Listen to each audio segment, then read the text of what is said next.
madu migi duol madu poka wayode geno en no migi duol mar prosecution. The ODP or delegate in powers moko migi teko moko nikech gima timore Joyce en ki investigate a case ai ng'at ma the prosecutor ing'e ng'acha kubing'e the depth of the case kaka in investigate en se ko prosecute kich odwaro un katie conflict moro or ng'acho dhi ire to any man go power koro ng'e in iso wuotho bitimo investigation biketo case ni koro kodhi court kacha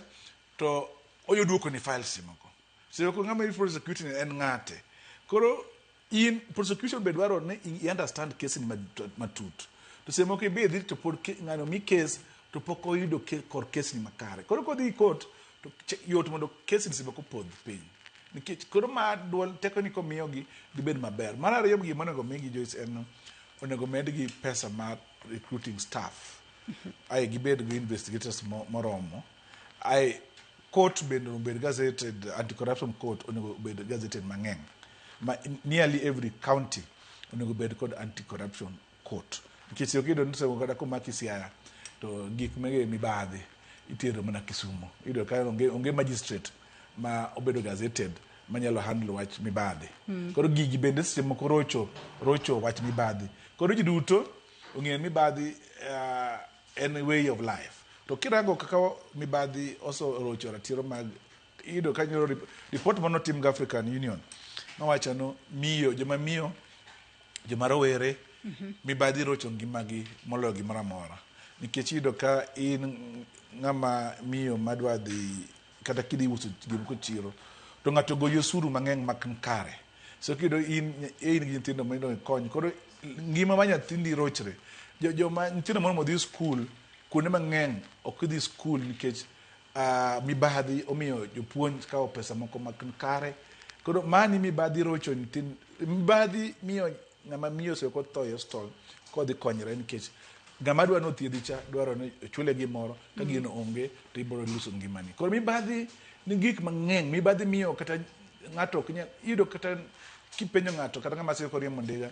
ni chal na yudo ka nyathi mariek to ng'ato ne dwaro pesa moro mondo eko donji school or ni dwaro yudo uniform no med beche koro miyo nyathini ok nyal donjo school sama dwarore so kido in ng'ama idaki odi to odni simo ko ng'ato ng'ama duong' moro so dhi boloso gi joka lands boka oloni kikia koro idaka mondo chiemo biro to goli lopi to witi oko ten go pesa to tiyo gi police koro mibadhi oso miyo jo Kenya ema kata conflict mineno ma ji gore goni mamiyo ji monre en mana wach mibadhi koro mibadhi ni nyakwa kedgo yo matut kech mibadhi tuonwa gik mang'eny mibadhi tuonwa ji bedo mamor mibadhi tuonwa ji dak makare mibadhi tami yudo ratich kaka ja Kenya to mana kiwacho ni mibadhi makamano winjo be ni kedo godo e yo makare to par ni report mane EACC ogolo odiochieng' manyoro ne waneno kanyo ka chal mar report makamano mit bilie ma ichiwo ema notelo kod atamalo 36.8 nitiere kod tiyo arietha kata tiyo marach kod omenda mag jopiny noluwe kanyo kod atamalo 18.7 ka timbe anjao kuonde tich nitiere kod atamalo 13.4 wechegi wuoth mar kedo kod mibadhi ni owinjo bed ni en nywako lwedo mar ng'a nikech adira EACC to temo nikech kuom lipode 4,183 mosechwali nitiere 1,846 ma inono kwan pod ni piny ahinya kata kamano giteme ahinya te weche gimago mag mit bilie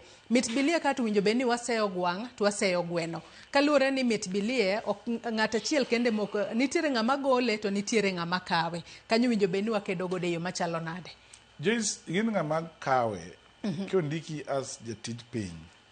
in ga higher responsibility emiyo ni kawo oath of secrecy nondiki ni kony japiny ichamo osara ing'ama biro mi nyamit bilie seko